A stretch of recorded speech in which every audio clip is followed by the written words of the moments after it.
Welcome to History 2020. I'm Dr. Sawyer. I'll be your professor for today and hopefully for the rest of the semester. Got a great group with me, hardcore students sticking around, being here for these lectures, and I am grateful. So last time we talked about the 1950s, a lecture that proclaimed to cover the entire 1950s, but as you're about to see, we're going to talk a little bit more about it today, and then we are going to move on to talk about the 1960s and get into the Civil Rights Movement. So that's what we'll cover today. And this will build on what you learned from the PBS documentary on the Black Panther Party. I assigned that documentary because, as they point out, actually in the documentary, we often think about the struggle for black rights in terms of the civil rights movement. And as the Black Panthers understood it, the civil rights movement, as we think about it, that was a movement primarily in the South. Because it was against, basically Jim Crow laws. It was against the Southern forms of segregation. The Black Panthers draw our attention to the fact that the struggle for black rights was far more than just a Southern struggle. That segregation, discrimination, as you guys should not be surprised by at all right now, was a nationwide phenomenon. And it offers a new perspective on it. And I'll say it was hard for me to pick this one. I'm trying to give you guys as much as I can to build your education. It's hard for me because I personally find Dr. Martin Luther King Jr. to be one of the most powerful leaders in American history. Certainly one of the great speakers. And I think his message of love in a time where, as you saw in the Black Panthers documentary, there's a lot of people who were saying, no, we're done with the love. We're going to get guns. The fact that King, his personal perseverance, his leadership, all of those things are inspiring to me because you see someone who, in spite of, I think, a degree of evidence that a lot of people would say is strong that you're not going to win this by any other means than fighting back with violence, the man maintained a personal strength and maintained nonviolence, and it was not easy. And it's not just him. It's a variety of people that are involved in the civil rights movement. We often, as Americans, like to find heroes. I think, as I said, I admire King a lot, but it was also a variety of people who maintained the same sense of dignity in the face of a degree of violence and persecution that most of us will never see, thank God. So let's start back here. The 1950s, we're going to wrap up a couple things about that. Television begins to enter people's lives in the 1950s. In 1946, about 17,000 households had TVs. 10 years later, in 1957, that's 40 million households that have televisions. This has so many important implications for what happens in the years afterwards, because now you take all this for granted. Now you can see things from all over the world. Now the situation is there's more than you could ever sort through. And I've actually said this in the class before, that for a long time being educated was about knowing information and finding information. And in the 21st century, I think the challenge is not just to find the information, because the information is becoming more and more available. The new skill set we need is to figure out how to intelligently sort through all of the information we have, because at some point, people who are strategists for getting messages out there figured out that you don't need to keep information away from people, like they used to do in the Soviet Union and everything. Now the thing is, you just constantly bombard them with information that tells people what you want, what you want them to hear. So sorting through that is essential, but at this time it's much different. Information flows slower, and certainly the images you can see in video are controlled by a small number of people. One of the things that comes out here, and it's really fascinating because there have been these radio shows for a long time, variety shows or, almost like sitcoms or mysteries. And at first radio was like, how do we pay our bills? After a while, they start figuring out advertisements. That's how we'll make our money. TV comes along. From the very beginning, they're like, we're doing advertisements. So you've got all these amazing product placements in the 1950s that are just shameless and pretty funny if you go watch them. It's Arthur Godfrey time, brought to you by Easy, the only automatic washer with exclusive spiralator washing action that gets out all the dirt and easy automatic dryer for faster, safer drying. I Love Lucy, starring Lucille Ball and Desi Arnaz. Brought to you by Clairol, the first name in hair color.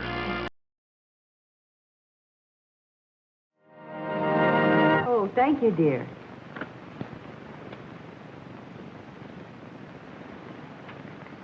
Hey, the last one. You better get another pack. Okay.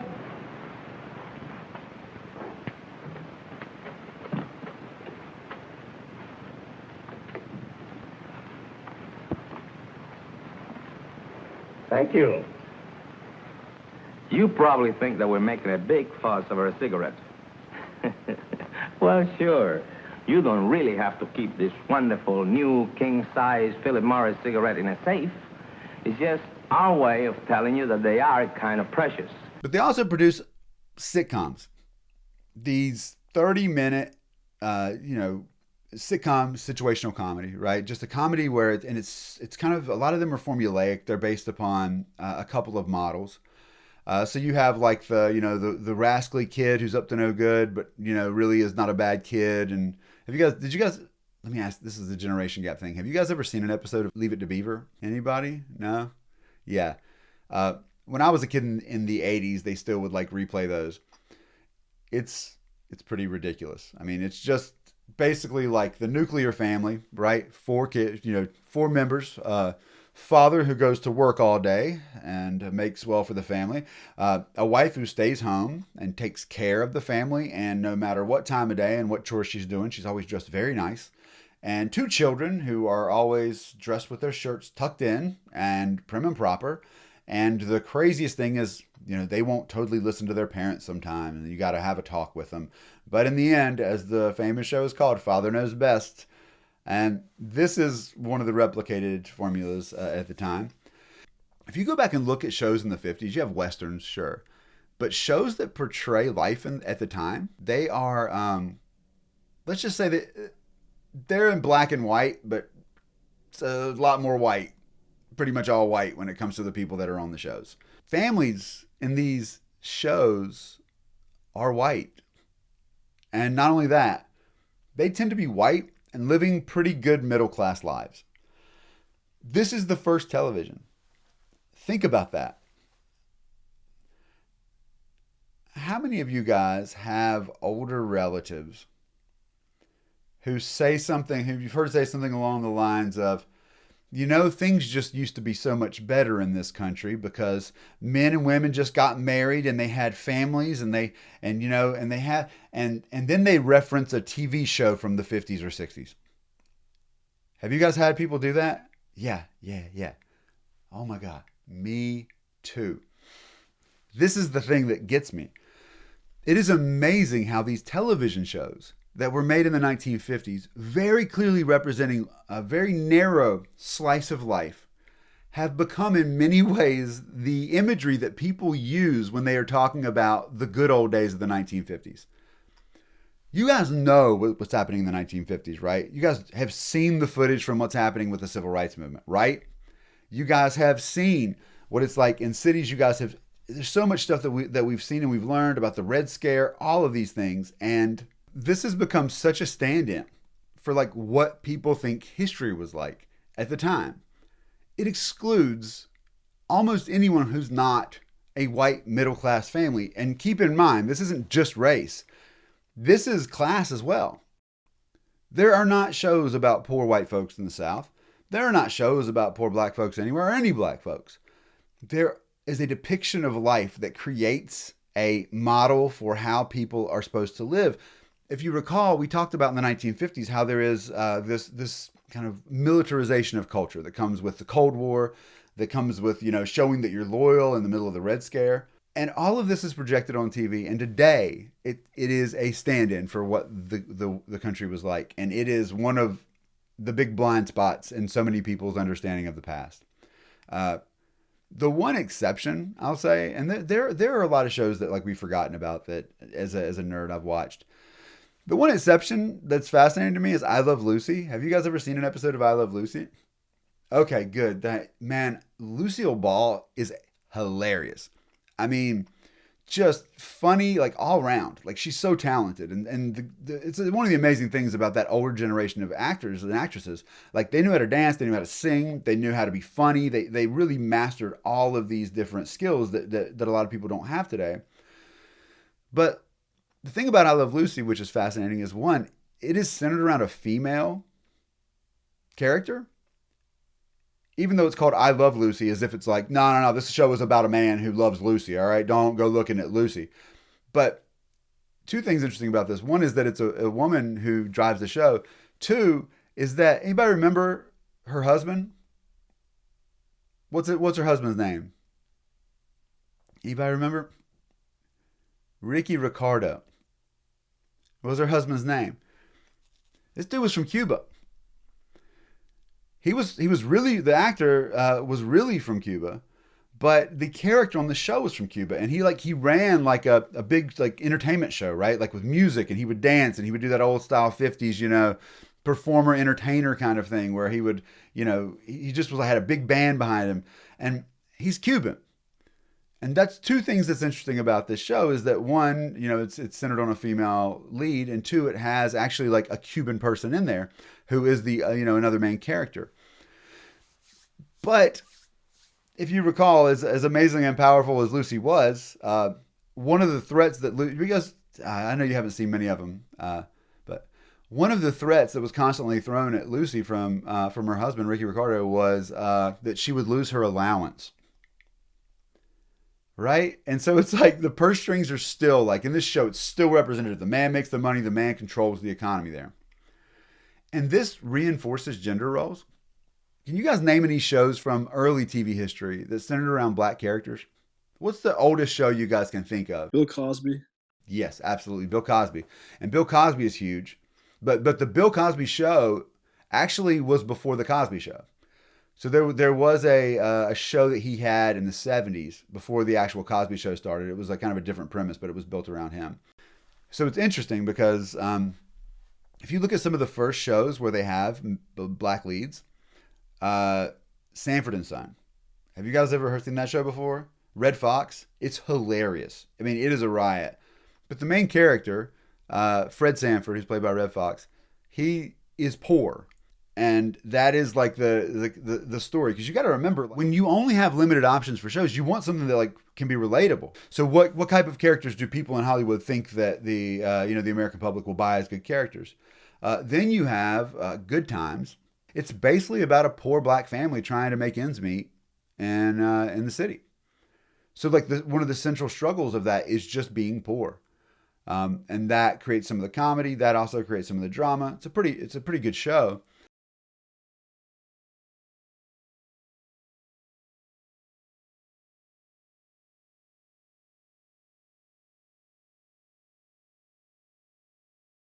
Then you don't have a well-to-do black character leading a sitcom until the Jeffersons.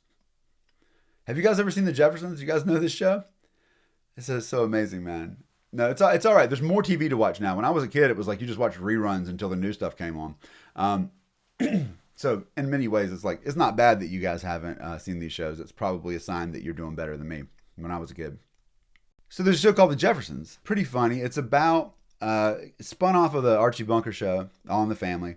And the character, George Jefferson, is the whole comedy of the thing is he is a black man who started a business of laundromats and like dry cleaners and became mega wealthy and then moved into an upper story, wealthy condominium complex, right, in a very wealthy part of New York. And now this guy, the whole tension is, whoa, what if there was a black guy who was rich and lived amongst a bunch of rich white people? Wouldn't that be crazy? And that's kind of the premise. I mean, it takes on a lot of issues. But yeah, The Cosby Show is really the first mainstream sitcom, where the tension of the show is not at all built around race. I mean, I remember growing up as a kid in the 80s in North Carolina, like a place where like race was very much part of people's lives, and people would talk about these shows, right? There was only so many shows, kids would come to school. It never really registered in anyone, the way anyone talked about it, that was a black family. It was just a funny sitcom. And that was why, I mean, I know that Bill Cosby turns out to be a monster. We didn't know that, and I think we feel more betrayed because we were duped into believing that TV dads are real good people, and that, I think, is a part of our own undoing. But overall, that show was just a funny sitcom about an American family. And in that sense, that to me still blows my mind that show was in the 1980s.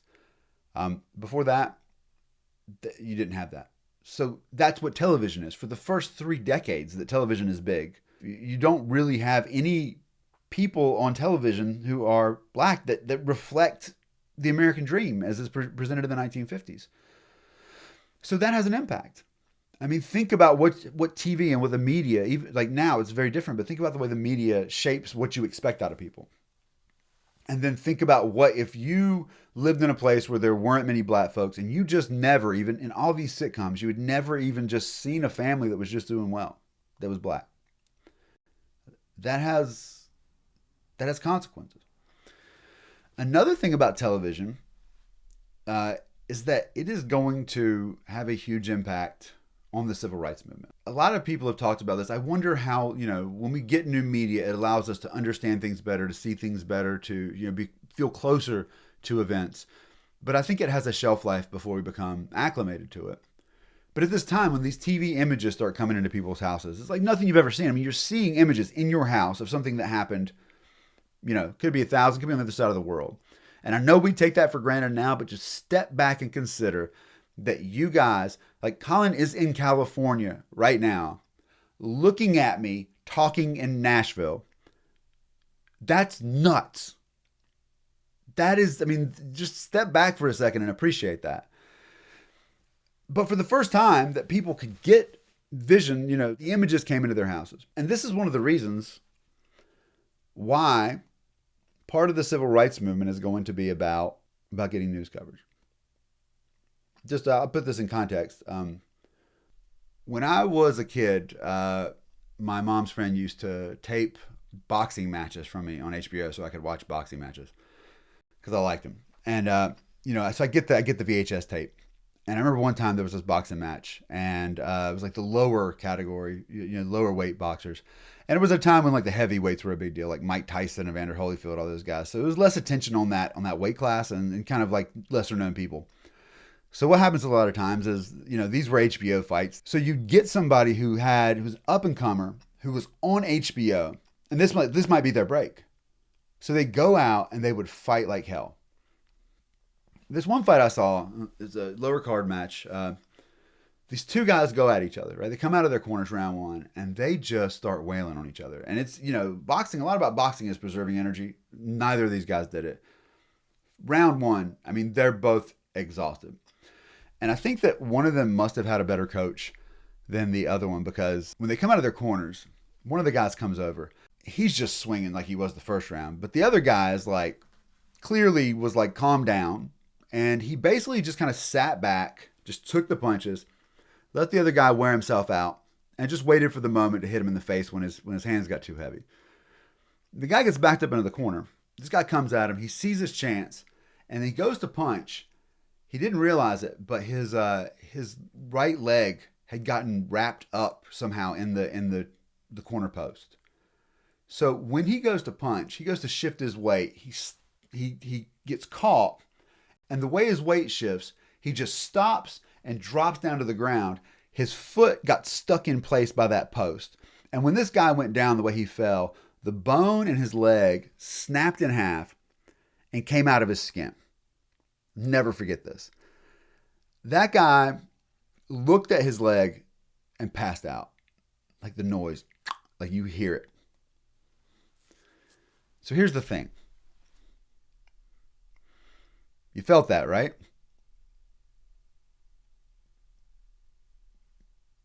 Now, I didn't tell you whether or not that guy was black or white. I didn't tell you what country the guy was from. I didn't tell you what his faith was. I didn't tell you anything about him. I just told you he was a person whose leg snapped in half. A person who went through a traumatic experience. And you felt it. That's called empathy. And is one of the most powerful parts of the human experience. It is what allows us to imagine what it must be like to go through something without going through it. It is what allows us to feel for people that we've never met. It is one of the beautiful things about being human, and it is one of the things that you should be careful of, because when you see places where you have leaders that are leading folks towards these totalitarian regimes, one of the things they work really hard to do is to beat the empathy out of them towards a certain group of people. It's so powerful that you have to be taught out of it. That's why television is so powerful. Because you could read the stories about what was going on in the South with persecution. You could hear about them secondhand. You could know they were going on. But if you just hear, well, there was another protest down there, or the police went after these people. If you just hear those things, as human beings, we oftentimes rationalize things. We're busy. There's a way to say, I'm sure it wasn't that bad, or they might have been doing something. They were up to no good. And what's going to happen in the 1950s is that these images are going to start coming into people's houses. They're going to look in the eyes of people and see these folks. You're going to see a group of incredible young men in Greensboro, North Carolina, sitting at a lunch counter, being nothing but respectful, well-dressed, intelligent, college students, just being dragged, spat at, all for trying to sit down and exercise their rights as Americans. It's going to affect people. And while, we know that a lot of people resist integration, we know that a lot of people resist the civil rights movement, you can't forget that a lot of people were on the side of good in this, more than were against it, which is why it worked out. And that overall, and I'll point this out again, you can't understand the civil rights movement if you look at it as we often understand it, as a black rights movement. The civil rights movement, for a lot of groups, certainly for Dr. King, it's a human rights movement. And we missed that because King was on the side of justice. King would have fought that fight if it was something else, as you'll see he does. It just so happened that King, being in the South, was surrounded by the biggest struggle against injustice in his life was about race. But he continues to fight for human decency. And I think unless you understand the, certainly King's side of the civil rights movement, until you understand it as a human rights movement, you miss a lot of what's important about it. King does not focus on difference.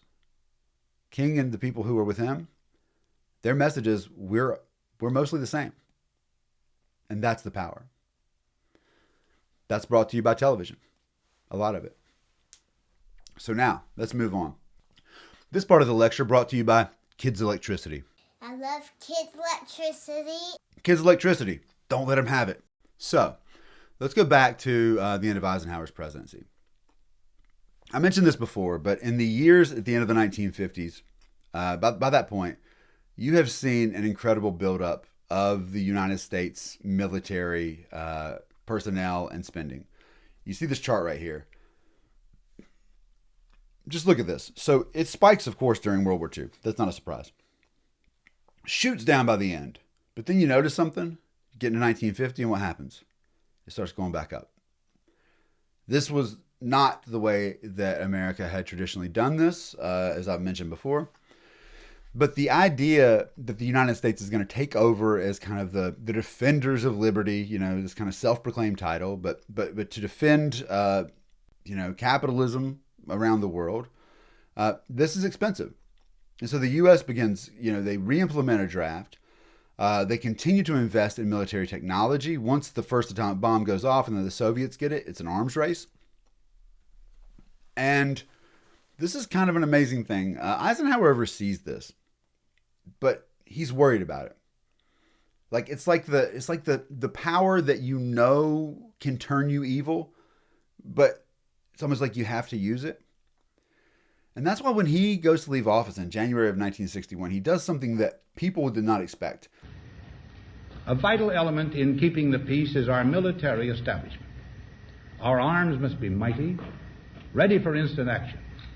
so that no potential aggressor may be tempted to risk his own destruction. Our military organization today bears little relation to that known of any of my predecessors in peacetime, or indeed by the fighting men of World War II or Korea. Until the latest of our world conflicts, the United States had no armaments industry. American makers of plowshares could, with time and as required, make swords as well. But we can no longer risk emergency improvisation of national defense. We have been compelled to create a permanent armaments industry of vast proportions. Added to this, 3.5 million men and women are directly engaged in the defense establishment. We annually spend on military security alone more than the net income of all United States corporations. Now, this conjunction of an immense military establishment and a large arms industry is new in the American experience. The total influence, economic, political, even spiritual, is felt in every city, every state house, every office of the federal government. We recognize the imperative need for this development, yet we must not fail to comprehend its grave implications. Our toil, resources, and livelihood are all involved. So is the very structure of our society. In the councils of government, we must guard against the acquisition of unwarranted influence, whether sought or unsought, by the military-industrial complex. The potential for the disastrous rise of misplaced power exists and will persist. We must never let the weight of this combination endanger our liberties or democratic processes. We should take nothing for granted. Only an alert and knowledgeable citizenry can compel the proper meshing of the huge industrial and military machinery of defense with our peaceful methods and goals, so that security and liberty may prosper together. People had actually advised him against this when he was preparing his final speech to the country. Remember, Eisenhower had been someone who had served the country, right? I mean, he's someone who really thought of himself. When I think about, presidents of the past who really, really reflect the idea that they serve, right? Whatever they do, whatever you think about them, the idea that is in their heads is that they are serving the people, and that the people are who they work for. I think that Eisenhower is the only one that comes anywhere close to Washington. I mean, certainly you have people that have that sense, but when you look at Eisenhower, I mean, people had compared him to Washington this day. He was a lifelong military officer, right? Decorated, like Washington, the hero of the great war of his generation. Someone that people, again, remember in 1952, Eisenhower had never come out on either political party before, like less than a year before that, and both parties wanted him. So the thing about Eisenhower is people understood that whether or not you agreed with them, you knew that he at least was operating on the principle that the country was what was first. But a guy who certainly, his legitimacy before being the president of the United States was his military service, lifelong military guy. In his last speech, he warns the American people of the growing influence of the military-industrial complex. And what he means by this is that, consider this, the United States didn't have a standing army like we have now until after World War II. So this was happening in his lifetime. The technology that it took to build the weapons to keep up with the Soviets, that involved a lot of independent contractors. Lockheed Martin, all these, these big defense contractors, right? At the time it was Lockheed and Martin, different companies, right? So what it meant was you were sending a lot of money to these weapons companies. And in Eisenhower's mind, he's like, I understand we've got to do this. I mean, some of the best minds work for private companies, right? And there's a lot of great things that private business can do. Sometimes that is hard for government to do. But the problem becomes that those companies become more and more powerful And they need you to be amping up for war all the time to keep their income going. So if you ever became convinced that there just might not be a war, then defense spending goes down. Research in new technologies goes down. And these guys have huge lobby outfits, right? I mean, a lot of lobbying and money going into that. And one of the lessons is be careful, because we might need this. But what we're creating is a group of people that have a lot of influence, a lot of power, and they benefit by us being scared and us having a standing army. And nothing sweeter than selling a bomb to somebody, because you know what? You use it once and you need another one. And it is really, I think, one of the great moments. And, another comparison to Washington, I don't want to get carried away, but that when Eisenhower left, he wanted to leave his country a message like this. And just like Washington, Eisenhower walked out of office, and everyone seems to have immediately forgotten everything he said. So, I don't know, maybe go back and check that out. One last thing about Eisenhower, though. In 1954, the French, who were trying to maintain their colony in Indochina, they got defeated in a big battle. And the French were like, we're going to leave, the empire's winding down right now. So we're going to get out of here. This was just as the Korean War was kind of coming to a ceasefire. There's the fear that communism is going to spread. And Dwight Eisenhower begins to support, after Indochina is divided into multiple countries, and two of them being a North and South Vietnam, Eisenhower decides that it's time to commit some money and some resources to defending the southern part of Vietnam, who most people agree may be on the verge of going communist. Why would people agree that they might be? Well, because most people were down with it. The northern part had, was led by folks who were communists. They were on that direction, and people in the South very interested in joining. So the southern part is taken over by this guy named President Diem, and in order to try to keep the domino falling, this domino theory, the idea that, one falls and the rest fall, Eisenhower begins to commit resources, about $2 billion from 1955 to 1960, and about 1,000 advisors to Vietnam to keep the country from going communist. I'm not sure that Eisenhower wanted to see the country go in that direction, at least. One indication about his opinion comes from a 1951 diary entry. When this is brought up, and he's dealing with the question of Indochina at the time, he writes in his journal, "I am convinced that no military victory is possible in that kind of theater," meaning Vietnam. And this is a guy who knows a little something about winning victory overseas, the guy who, one of the greatest generals in the 20th century, who oversaw World War II and the invasion of D-Day. So, just saying, maybe that's the guy to listen to, and not your super young, hip, movie star looking president that's coming in 1960, John F. Kennedy. This is amazing, this election.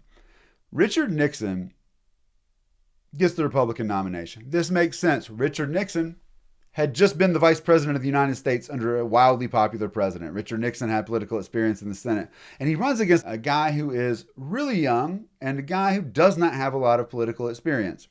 This is the beginning of the open primary system across the country. Before this, by and large, the power over what person became the major candidate for a presidential election, before this, it was mostly decided kind of in smoky rooms by the party insiders, and they picked the person that was going to be the nominee. It was a small group of people. Now you have open voting, and that gives Kennedy an edge. And he beats out this guy who everyone totally expected was going to be the candidate in 1960. This guy from Texas named Lyndon Johnson, who was fierce, well tested in the House of Representatives. And Kennedy managed to swing this into getting the nomination in 1960. It was close. Have you guys heard the story about this, about the debates that go down in 1960? You guys ever heard the story about how when people listened on the radio, they thought Nixon won because Nixon had more experience, right? And so when they just heard his words, people were like, yeah, Nixon won. But if you watched it on TV, because this is the first televised presidential election, if you watched it on TV, everybody who watched it on TV, the majority thought that Kennedy won because he looked cool and composed. He's young. He's a TV era president. Right? You guys heard that? And then that really the 1960 election, the TV election, pushes it over the top and helps Kennedy eke out a victory. That's a story that like every high school history textbook says. It's a story that was told to me when I was young. It's a story you guys have heard. It's what we've come to understand as an explanation. TV does a lot of things, but guess what? According to the evidence, didn't have much of an impact on the 1960 election. This is fascinating. A historian named Catherine Kramer Brownell, just a couple of years ago, wrote a book called Showbiz Politics, and it's all about the influence of TV and movies, and basically the PR kind of version of politics, right? Where it's all about the showman, and it's fitting, I think, recently that most people, and Donald Trump was a person that we all knew who was, but like his popularity came more recently with The Apprentice, right? I mean, he was a TV personality. Before that, you have Reagan, who had, who's an actor, although he had a lot more experience at the time. Jesse Ventura won governor of Jesse the Body Ventura. You guys know the wrestler? He won governor of Minnesota. Arnold Schwarzenegger, governor of California. So the book is really about like, how does this happen? How do we begin to think that because people are just stars that they that they are worthy of being leaders. And in the book, like she starts with the question, what did people say, right? Because if there's this debate in 1960 and TV pushed it over the edge, why did people say the TV? Well, what was it they noticed, right? So she went into the sources, tried to find accounts of people who were talking about this. Like, what did they say? Find people who interview them. What was it? And what she discovered was she found no evidence of anybody saying anywhere really that the TV performance pushed them over the edge and made them decide to vote for Kennedy. And she looked and looked and looked and was like, I don't understand this because I know what happened. Why can't I find these sources? And then she realized because there really aren't any. And then she dug deeper. So you guys know, this is what she found out. You guys know that in 1968, Nixon runs again for president, right? Okay, well, Nixon had lost in 1960. So how the hell do you explain that? Like, you're a guy who lost to a guy with no political experience, in spite of like your statute. Why would it be that you should be able to run again? Like, how do you explain that loss? And what happened was Nixon told people that the reason he lost was he was like, I was a better candidate, but that Kennedy knew how to work the TV better. That story was an excuse that Nixon himself kind of made up and told people. But he's not the one who really popularizes the story. What she discovered was it was PR firms that would basically, you would pay to coach on how to perform on television. Some of those folks picked up on Nixon's version of that story and began pumping it at people like it was truth, because if in fact knowing how to look good on TV could influence a presidential election, you could use that as pretty damn good marketing material to get people to hire you to coach you on how to look on television. And through that medium, that story became just a story that's in history books, and it's fascinating. We interviewed her for The Road to Now, and it blew my mind. He ends up winning pretty narrowly. One of the fascinating things, though, is that he's the first Catholic to be president. And in 1960, Kennedy had to go on TV and tell people, I'm not a puppet of the Pope. I won't just be pushed around by the Pope. I'm actually my own man. In 1960, you guys can look this speech up. Kennedy has to tell people, I just want you guys to know that I will not just have my strings pulled by the Pope. Nuts! Anyway, you get that. And we'll wrap up with this. You guys see this? This is actually a county by county analysis, like the districts. And what you see, if we go back here and you look at this a map here, you notice something? There's a third party candidate on the board. So you get Kennedy and you get Nixon, but you also get this guy named Robert Burt. Now, you guys want to look, here you go. Look at this map here. And anybody, unmute yourselves if you can figure this out. Based upon what you see about the places that voted for Byrd in 1960, what do you think was the central part of his campaign? Segregation. Absolutely. This is 6 years after Brown versus the Board of Education. Just like in 1948, where even before that, Strom Thurmond was able to run on the Dixiecrat ticket and win many states. Here you have the South giving electoral votes to a guy who's running on a segregationist ticket. Now here is a fascinating note. Here's a county by county breakdown of the places that voted for who. Now those green areas, you see those areas right down there? Those are the areas that were hardcore voted for Byrd. Okay? You can see the South is primarily Democratic, but you see it going Republican in some places. That's interesting. But look there. Okay? Now keep your eyes on that place where people were most supportive of Byrd's candidacy. You guys see it? You guys see it? Keep your eyes on it. Ready? Now watch this. I'm overlaying that area right now with a map. It's an 1860 census map of the population density.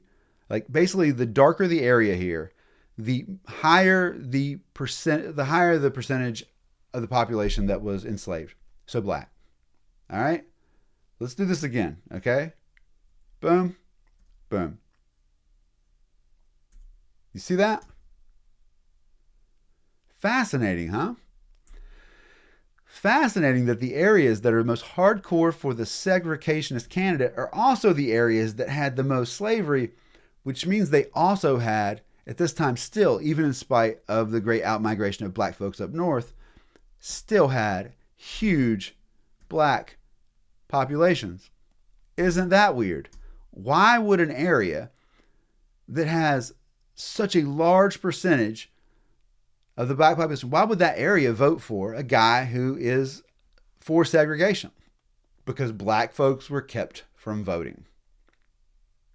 That should surprise you. And I know you're like, well, I knew that. No. It should surprise you. It should blow you. Every time you learn about this, it should surprise you. And here's our last thing. Since you guys are here, I'm going to have you guys take this test if you don't mind. So Southern states wanted to make sure people were educated to vote. Really, they just were like, well, we need to have people who know things, so we're going to give them tests, right? And so people would have to take tests when they went to the polls. Here's a one from 1965 from 1960s from Louisiana. Can anybody read? One of you guys please read the first question? Draw a line around the number or letter of this sentence. Okay. Yeah. Draw a line around the number or letter of this sentence. Where would you draw the line, Landon? Exactly. That's right. That was probably the best answer you could have given. He just went, The second one, draw a line under the last word in this line. Cross out the longest word in this line. Draw a line around the shortest word in this line. Circle the first letter of the alphabet in this line. In the space below, draw 3 circles, one inside, engulfed by the other. Would anybody here right now be willing, I'll make you a deal. If anybody can take this quiz right here, 6 questions right there. If any of you guys can do it, get all of them right, I'll give you an A in the class right now. You guys ready? Let's just start off with the first one. All right, Colin, where would you draw the line? I couldn't hear you, but it doesn't matter. Wrong. Landon, where would you draw it? Probably around the 1. Wrong. Lindsay, where would you draw it? Wrong. Joel, where would you draw it? Under the letter D. Right. Excellent. Excellent, Joel. I guess all these other idiots couldn't get it right. Just kidding, Joel. Wrong too. Here's the thing about this test. It's not passable. But if you give a quiz like this to someone and then you just go right or wrong, you can do that. Right? I appreciate that you guys believe that if a question has an answer, there's a right and wrong. But understand that some questions cannot be answered. That's what this is for. Because if you give this quiz to someone who shows up and you don't want them to vote, you can just say they got it wrong and they failed the test. But If you want to give it to someone who you want to vote, you let them mark it down, or hell, maybe you don't give it to them at all, but if you give it to them, then you go, very good, that's right. And that's how you control who votes. And this happened all across the South. But here's the sweet thing, right? Remember, there's the 14th Amendment. You can't treat black folks and white folks differently. And this, when you're dealing with elections, it's a statewide issue, right? But there's federal oversight if it's for federal elections. You can't just say black folks can't vote. The 14th Amendment says you'll lose proportional representation in Congress. So what southern states have gotten really good at is figuring out ways to apply rules to everybody. Like, for example, everybody has to take this test, but black people fail it all the time. Here's another one that's good. Poll taxes. You say, all right, well, everybody has to pay a tax if they want to vote. It's a voting tax, sorry. Well, who does that leave out? Poor folks. Anybody guess what the institution's set up in most, particularly southern states, but in American states? What part of the poor population? You think that it's disproportionately black? Yeah, it is. But you should remember this. It's not only black folks who aren't able to vote because of this. It's good old poor white folks too. But you can do things like that and keep the black folks out so the poor white folks suffer too because they're pretty powerless as well. This is how it works. And the next lecture we'll talk about the civil rights movement more and how that reflects the greater Cold War. Thank you. Now go vote.